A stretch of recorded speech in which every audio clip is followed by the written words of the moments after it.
চায় এই মোসাদ নূরের দলের লোকেরা গেলায় বলে না দেশে আয়, আবার সেই ইনবক্সে আমরা কি বলে গালি দেয়। আপনাকে আমি খারাপটা কি বলছি? আপনি হিন্দুর বাচ্চা, আপনার আমি হিন্দুর বাচ্চা কইতে পারবো না? আশ্চর্য কথা ভাই, আমি মুসলমান, আমার যদি কেউ মুসলমান কয় বা মুসলমানের বাচ্চা কয় আমি তো খুশি হই। এই পিনাকের বয়স হইছে, বুদ্ধি শুদ্ধি লো পাইছে, তার আমি ভালোবাসা আদর কইরা বলছিলাম দাদা আপনার বয়স হইছে, আপনি আবিজাবি উল্টাপাল্টা জিনিস সেবন করা বন্ধ করেন। তিনি আমার কথা রাখলেন না, তার মাথা গেছে আউলাইয়া। এখন কোনটা তার পক্ষের কথা কোনটা তার বিরুদ্ধের কথা দাদা তা বোঝে না, দাদা তা বোঝে না। পিনাকি দ্বারে আমি দুইটা কথা বলছি, তিনি ভিপি নূর সাহেবের সমালোচনা করতেছে, আমি বলছি ভিপি নূর সাহেব যেহেতু এতই খারাপ তাহলে আপনি তো ভালো, আপনি দেশে আসেন, আমি আপনার নেতৃত্বে কাজ করব। এটা আমি খারাপ কিছু বলছি তারে? ভাইরে, ভালো মন্দ তো আমরা সবাই কম বেশি বুঝি, ঠিক না? আল্লাহ তো আমাদের চোখ দিয়েছে, আমাদের আকল দিয়েছে।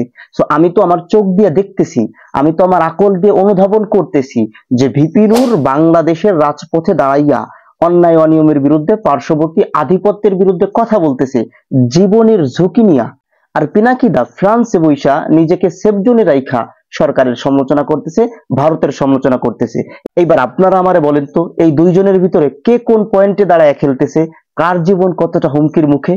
ভিপি নূর বাংলাদেশে আছে, ভিপি নূর বাংলাদেশের রাজপথে দাঁড়াইয়া ভারতীয় আধিপত্যের বিরুদ্ধে কথা বলতেছে, আর পিনাকিদা ফ্রান্সে নিজেকে সেফ জোনে রাইখা, যেখানে তার উপরে কোনো হামলা নাই, মামলা নাই, মানে একদম রিল্যাক্সে ঘরের ভিতরে বৈশা সে সরকারের সমালোচনা করে, ঘরের ভিতর বৈশা সে ভারতের বিরুদ্ধে আন্দোলন করে। মানে কি চমৎকার আন্দোলন! ভিপি নূর বাংলাদেশের রাজপথে দাঁড়াইয়া মামলা হামলা খাইয়া জীবনের ঝুঁকি নিয়ে সরকারের সমালোচনা করতেছে, পার্শ্ববর্তী আধিপত্যের বিরুদ্ধে চারণ করতেছে। তারপরেও যেহেতু ভিপি নূর পিনাকির দৃষ্টিতে খারাপ, তখন আমি পিনাকিকে বলছি যেহেতু ভিপি নূর এতই খারাপ, এত কিছু করার পরেও যেহেতু ভিপি নূর ভালো না, তো আপনি তো ভালো, আপনার তো প্রচুর দেশপ্রেম, তাহলে আপনি দেশে আসেন, আপনার নেতৃত্বে আমি আন্দোলন করি। আমি কি তাকে খারাপ কিছু বলেছি? এই কথা বলা কি আমার অপরাধ? আমি তাকে বলেছি আপনার যেহেতু এত দেশপ্রেম, আপনি দেশে আসেন। তো আপনি কি বাংলাদেশকে ভালোবাসেন না? আপনার কি বাংলাদেশে আসতে মন চায় না?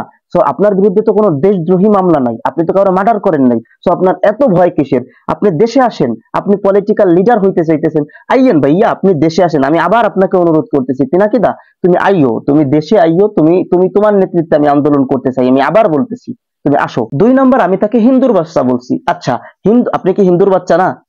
মানে আপনি হিন্দুর বাচ্চা বললে আপনি রাগ হন কেন? আমাকে যদি কেউ মুসলমানের বাচ্চা বলে, যদি আমাকে কেউ মুসলমান বলে, মুসলমানের বাচ্চা বলে, সো আমি তো মোটেও রাগ হই না, আমার তো খুশি হওয়ার কথা, কারণ আমি তো আসলেই মুসলমানের বাচ্চা। আমার আব্বা একটা মুসলমান, আমি একটা মুসলমান, তাহলে আমি, এটা তো মিথ্যা কিছু না। আপনি নিজে একজন হিন্দু, আপনার বাবা একজন হিন্দু ছিলেন নিশ্চয়ই, আমি আপনার ধর্মের প্রতি শ্রদ্ধা রেখে বলতেছি। তো হিন্দুর বাচ্চাকে আমি হিন্দু বলছি, হিন্দুকে আমি হিন্দু বইলা ডাক দিছি, এটা কি খারাপটা আমি কি বলছি পিনাকিদা? মানে আপনি তো আউলাই ফেলাইতেছেন, আপনি তো আউলাই ফেলতেছেন, আপনি উল্টাপাল্টা জিনিস সেবন করতে করতে মানে আপনি এই পর্যায়ে চলে গেছেন, এখন আপনার বুদ্ধি শুদ্ধি লোপ পাইছে, আপনি কোনটা আপনার পক্ষে আর কোনটা আপনার বিরুদ্ধে এটাই আপনি এখন বুঝতেছেন না। আমি মালাউন বলছি, তো আমি তো ঠিকই বলছি, আপনি তো অবিশ্বাসী, আপনি তো হেদায়েত প্রাপ্ত না ভাইয়া। আপনাকে তো আমি এটাও বলছি যে আপনি কথায় কথায় আলহামদুলিল্লাহ কন, ইনশাআল্লাহ কন, আপনি মাদ্রাসার ছাত্রদের পক্ষে একটু কথা কন, হুজুরদের পক্ষে একটু কথা কন, ইসলাম নিয়ে আপনার চমৎকার চমৎকার কথা আপনি কন। সো আমি তো এটা আপনাকে খারাপ ভাবে নেই নাই। আমি আপনাকে কি বলছি? আমি বলছি আপনার যেহেতু ইসলামটা এতই ভালো লাগে, আপনি ইনশাআল্লাহ পড়েন, আলহামদুলিল্লাহ পড়েন, হ্যাঁ, ইসলামের প্রতি আপনার চমৎকার দরদ, ইসলামটারে আপনার চমৎকার ভালো লাগে। তা ইসলামটাকে যদি এতই ভালো লাগে, আপনার যদি মনে হয় ইসলামের মতো অনিনন্দ সৌন্দর্য আর নাই, আপনি যদি এটা বুঝতে পারেন, অনুধাবন করতে পারেন, আপনি যদি তাফাক্কুর করে এটা বোঝেন, এই সিদ্ধান্তে আসেন যে ইসলামই একমাত্র গ্রহণযোগ্য এবং সেরা ধর্ম, তাইলে আপনি সরাসরি কেন ইসলামটা গ্রহণ করতেছেন না? আপনি ইসলামটা গ্রহণ করেন। আপনি নিজে ইসলাম গ্রহণ করতেছেন না, আবার আলহামদুলিল্লাহ কন, আবার ইনশাআল্লাহ কন, আবার ইসলাম পন্থীদের পক্ষে কথা কইয়া ধর্মপ্রাণ মুসলমানদের সমর্থন নিয়ে ভিউর ব্যবসা করবেন, এইটা তো হইতে পারে না।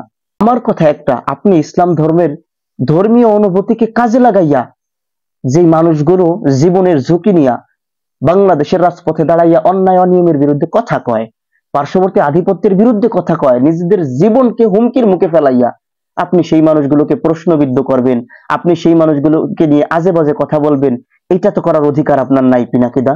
আপনি হিন্দুর বাচ্চা, আপনার হিন্দুর বাচ্চা কইলে আপনি রাগ হন, আপনি দেশকে ভালোবাসেন, আপনাকে দেশে আসার কথা কইলে আপনি রাগ হন, মানে এটা কি অসুস্থতার পরিচয় না?